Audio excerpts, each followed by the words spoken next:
CM योगी का बड़ा बयान। तो बड़ी जानकारी आपको बता दें, साजिश करने में विरोधी रहे सफल, आत्मविश्वास बनी हार की वजह। तो चुनाव में कम नहीं हुआ हमारा वोट शेयर, विपक्ष को दोबारा मौका नहीं मिलेगा उछल कूद का। तो ये बड़ी जानकारी आपको बता रहे हैं। बीजेपी कार्यसमिति की बैठक से जुड़ी हुई, जिसमें मुख्यमंत्री योगी आदित्यनाथ का ये बड़ा बयान। तो लखनऊ में बीजेपी ने लोकसभा चुनाव में खराब प्रदर्शन पर चिंतन किया, मंथन किया। इस बैठक में मुख्यमंत्री योगी आदित्यनाथ ने कहा कि अति आत्मविश्वास का खामियाजा पार्टी को भुगतना पड़ा। और इस दौरान सीएम योगी ने विपक्ष पर भी हमला बोला। कहा कि 2022 के चुनाव के बाद भी ये ऐसे ही उछल कूद कर रहे थे और अब अगली बार उछल कूद का मौका नहीं मिलेगा।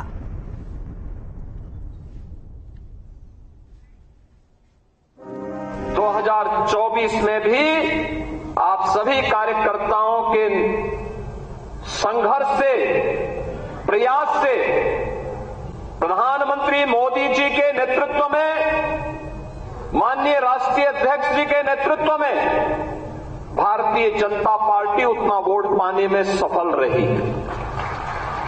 लेकिन जैसा वोटों की शिफ्टिंग होती है और कहीं पर जब हम लोग ये मान करके चलते हैं कि आत्मविश्वास में कि हम तो जीत ही रहे हैं, तो स्वाभाविक रूप से वहां पर कहीं न कहीं हमें खामियाजा भी भुगतना पड़ता है।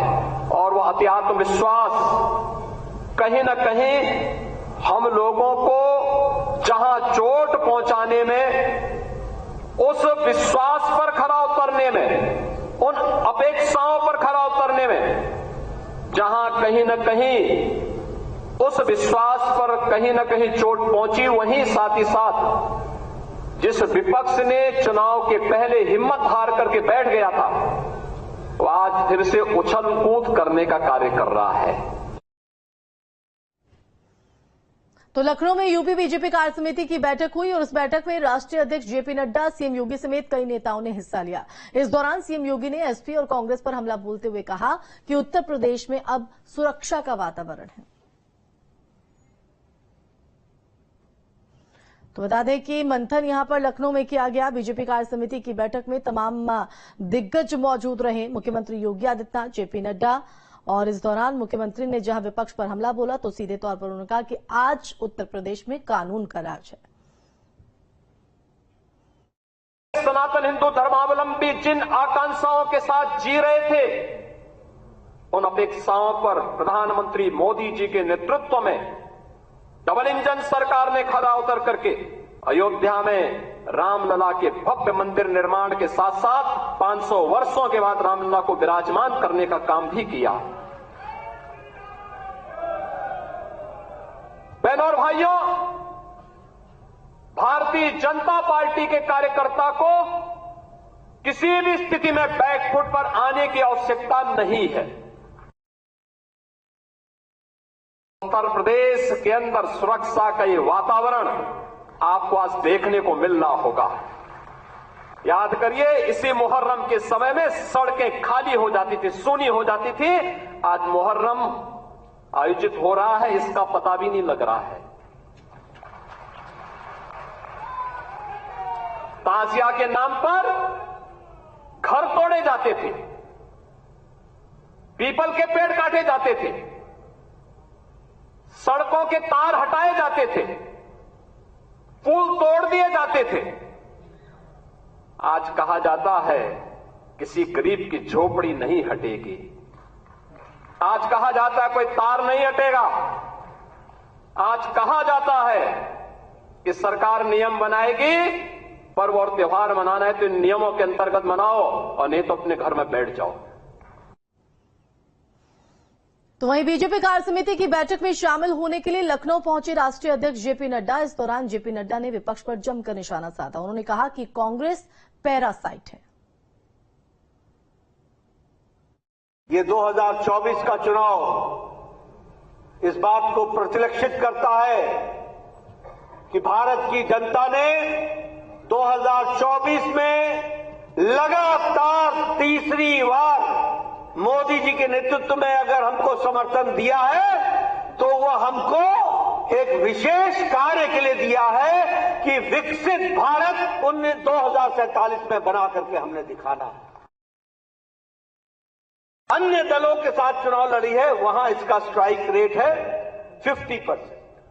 यानी कांग्रेस पार्टी आज परजीवी पार्टी हो गई है, अपने पर खड़ी नहीं है, अपने वोट पर खड़ी नहीं है, ये दूसरों के वोट पर, अंग्रेजी में इसको कहते हैं पैरासाइट। और आप यहां परजीवी पार्टी यानी लता की तरह किसी पेड़ के साथ चिपक करके खड़े होने की बात करती है। और यह भी हमको ध्यान में रखना चाहिए कि यह पार्टी दूसरों के सहारे खड़े होकर के उन पार्टियों को कमजोर कर देती है और खुद खड़े होने का प्रयास करती है। ये कांग्रेस पार्टी का चाल चरित्र है। लोकसभा चुनाव के बाद लखनऊ में बीजेपी की पहली प्रदेश कार्य समिति की बैठक का आयोजन हुआ और बैठक में चुनावी नतीजों को लेकर मंथन किया गया और आगे की रणनीति को लेकर भी प्लान तैयार किया गया है।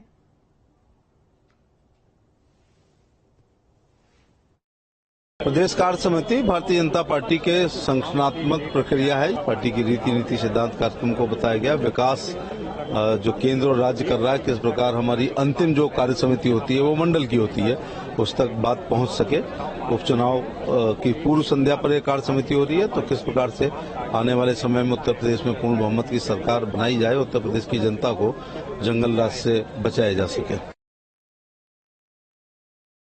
कार्य समिति की बैठक थी। हमारे राष्ट्रीय अध्यक्ष जी जेपी नड्डा जी, हमारे माननीय मुख्यमंत्री जी, प्रदेश अध्यक्ष जी, संगठन महामंत्री जी, तमाम पार्टी के शीर्ष नेता यहाँ मौजूद थे और कार्य समिति के माध्यम से आने वाले समय में भाजपा के विभिन्न कार्यक्रमों की चर्चा हुई। जो 10 उपचुनाव हैं उनके बारे में चर्चा हुई। निश्चित तौर पे अपने शीर्ष नेतृत्व में हम इन उपचुनाव में मजबूती से उतरेंगे, लड़ेंगे और जीतेंगे। प्रदेश के विकास को सुनिश्चित करना ये भारतीय जनता पार्टी का लक्ष्य है और इस लक्ष्य के लिए पूरी ईमानदारी से काम करेंगे। देखिए, राष्ट्रीय अध्यक्ष जी ने युवाओं को, कार्यकर्ताओं को निर्देश, आह्वान उन्होंने किया है कि हम सबको पूरी टीम भावना निराशा से बाहर निकल करके बिना किसी के बहकावे और दबाव में आए। दीनदयाल उपाध्याय जो संकल्प था कि अंत्योदय यानी अंतिम व्यक्ति के चेहरे पर मुस्कान, उसी मंत्र को और अधिक परिभूत करते हुए और अधिक पराक्रम के साथ हमको जनता के बीच में जाना है, उनकी बातों को सुनना है, उनकी भावनाओं को समझना है और समझ करके उनके दिलों में अपना स्थान बना करके और भारतीय जनता पार्टी को मजबूत करने का काम करना है।